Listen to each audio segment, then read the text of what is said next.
Hello friends, welcome back to our channel. Friends, આજે હું વાત કરવા જઈ રહ્યો છું મોસ્ટ ઇમ્પોર્ટન્ટ ટોપિક વિશે.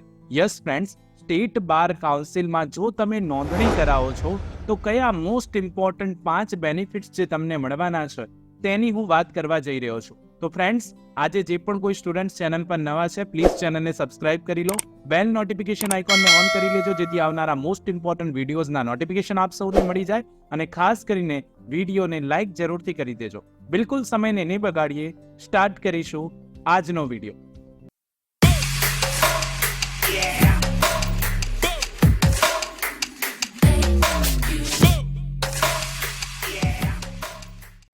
તો ફ્રેન્ડ્સ, ઓલ ઇન્ડિયા બાર એક્ઝામિનેશન વિશે આપ સૌ જાણો છો, અને ખાસ કરીને રાજ્ય બાર કાઉન્સિલમાં નોંધણી કરાવવી પડે એ પણ વિશે આપ જાણો છો. તો ફ્રેન્ડ્સ, રાજ્ય બાર કાઉન્સિલમાં જો આપ નોંધણી કરાવો છો તો કયા ફાયદા તમને થઈ શકે છે, તો આજે આ ફાયદા વિશે વાત કરવાના છે. સૌથી પહેલો જે ફાયદો છે એ છે કે આપ એડવોકેટ તરીકે એનરોલ થઈ શકો છો. યસ ફ્રેન્ડ્સ, જો તમે LLB પૂરું કરી લીધું છે, LLB પાસ આઉટ થઈ ગયા છો, સાથે સાથે જો તમે ભારતીય નાગરિક છો અને જો તમારી એજ 21+ છે, તો આપ રાજ્યની બાર કાઉન્સિલમાં નોંધણી કરાવી શકો છો. પર્ટિક્યુલર જે પણ કોઈ રાજ્ય હોય આપનું, એની બાર કાઉન્સિલમાં જઈને આપ નોંધણી કરાવી શકો છો એઝ એન એડવોકેટ. હવે નોંધણી કરાવવાથી શું થાય?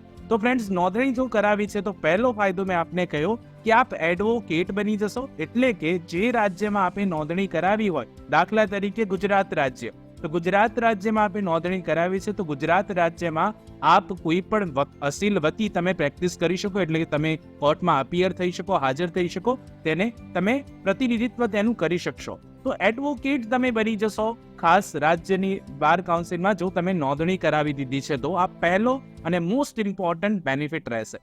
હવે નેક્સ્ટ બેનિફિટ વિશે વાત કરીએ. તો ફ્રેન્ડ્સ, નેક્સ્ટ બેનિફિટ છે COP, જેને આપણે સર્ટિફિકેટ ઓફ પ્રેક્ટિસ કહીએ છીએ. હવે LLB આપે પાસ કરી લીધું છે, ત્યારબાદ જો આપે ઓલ ઇન્ડિયા બાર એક્ઝામ જે છે એને પાસ કરી લીધી, તો ફ્રેન્ડ્સ તમને ઓલ ઓવર ઇન્ડિયા પ્રેક્ટિસ કરવા મળશે. એટલે કે ભારતમાં આવેલી કોઈ પણ અદાલતમાં તમે અપિયર થઈ શકો, તમે વકીલાતનામું ફાઇલ કરી શકો, તમે આર્ગ્યુમેન્ટ્સ કરી શકો. એટલે કે જો તમે ઓલ ઇન્ડિયા બાર એક્ઝામિનેશન પાસ કરી દીધી છે તો સર્ટિફિકેટ ઓફ પ્રેક્ટિસ તમને આપવામાં આવશે. અને ફ્રેન્ડ્સ, સર્ટિફિકેટ ઓફ પ્રેક્ટિસ બહુ જ અગત્યનું છે. ત્યાંથી તમારી પ્રેક્ટિસનો સમયગાળો સ્ટાર્ટ થાય છે. હવે આપ કહેશો કે આ પ્રેક્ટિસનો સમયગાળો એટલે શું? તો ફ્રેન્ડ્સ, સિનિયર અને જુનિયરનો કોન્સેપ્ટ તો આપ સૌ જાણો જ છો. હવે જે દિવસથી તમને સર્ટિફિકેટ ઓફ પ્રેક્ટિસ જ્યારે રજીસ્ટ્રેશન થયું તમારું, ત્યારથી સર્ટિફિકેટ જે સમયગાળો છે સિનિયર અને જુનિયર બાબતે, એ સમયગાળો સ્ટાર્ટ થઈ જાય છે. એટલે સર્ટિફિકેટ ઓફ પ્રેક્ટિસ બહુ જ જરૂરી હોય છે.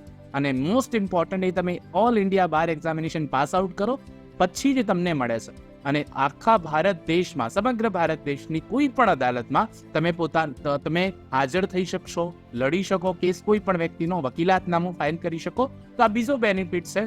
જો તમે ઓલ ઇન્ડિયા બાર એક્ઝામ પાસ આઉટ કરી લીધી તો તમને COP મળશે, ને COP આધારે તમારી પ્રેક્ટિસ ગણવામાં આવશે, ને ખાસ કરીને સમગ્ર ભારતમાં તમે પ્રેક્ટિસ કરી શકશો. હવે ત્રીજો અને મોસ્ટ ઇમ્પોર્ટન્ટ ફાયદાની વાત કરું તો ફ્રેન્ડ્સ, જો તમે એક એડવોકેટ બની જાઓ છો, સભ્ય તરીકે નોંધણી કરાવી દેશો, તો તમે સાથે સાથે એડવોકેટ વેલફેર ફંડમાં પણ મેમ્બર બની શકો છો. હવે એડવોકેટ વેલફેર ફંડ એ એવું ફંડ છે કે જ્યાં જે પણ કોઈ વકીલો હોય છે, જે જરૂરિયાતમંદ લોકો હોય છે, એમાં અલગ અલગ સ્કીમ્સ છે, જ્યાં 5 લાખ સુધીનો medical health insurance, accidental claim, આ બધા ક્લેમ્સ મળતા હોય છે. તો વેલફેર ફંડમાં વકીલોના કલ્યાણ અર્થે અમુક પ્રકારના જે પણ કોઈ ક્લેમ્સ છે, મેડિક્લેમ ફેસિલિટી છે, સિરિયસ ઇલનેસ માટે પણ 5 લાખ સુધીની ક્લેમ ફેસિલિટી છે, તો આ બધું મળે છે. તો આ ત્રીજો અને અગત્યનો ફાયદો છે. જો તમે રાજ્ય બાર કાઉન્સિલમાં નોંધણી કરાવી છે તો તમે વેલફેર ફંડના પણ મેમ્બર બની ગયા છો, ને આ રીતે જો તમારી સાથે કોઈ એક્સિડેન્ટલ કંઈ પણ થાય છે તો 5 લાખ રૂપિયા સુધીની સહાય બાર કાઉન્સિલ કરતું હોય છે. જે તે બાર કાઉન્સિલ હોય એ બાર કાઉન્સિલ કરતું હોય છે. તો આ પણ એક અગત્યનો અને ત્રીજા નંબરનો મોસ્ટ ઇમ્પોર્ટન્ટ ફાયદો મેં આપને કહ્યો.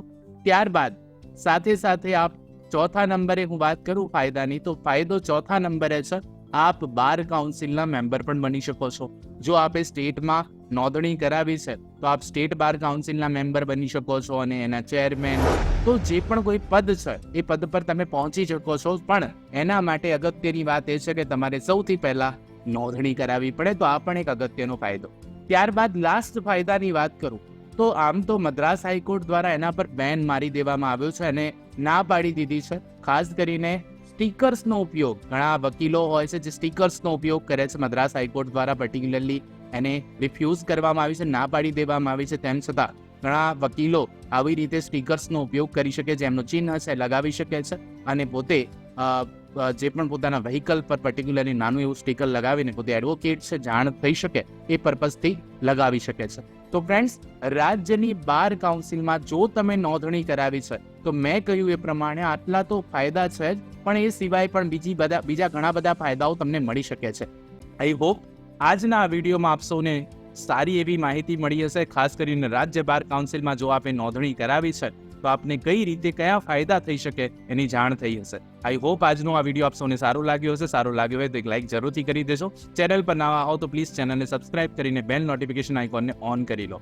જો આપ લોકોને ખબર નથી કે જે બાર કાઉન્સિલમાં નોંધણી કઈ રીતે કરાવવી, તો એના પર પણ અમારી ચેનલ પર વિડીયો અવેલેબલ છે. આપ એ વિડીયો જોઈને ફોર્મ ભરી શકો છો. તો ફ્રેન્ડ્સ, મળીએ નેક્સ્ટ વિડીયોમાં. ત્યાં સુધી જોતા રહો અમારી ચેનલ રિયલ એજ્યુકેશન કેચ. ખૂબ ખૂબ ધન્યવાદ. ખૂબ ખૂબ આભાર ફ્રેન્ડ્સ.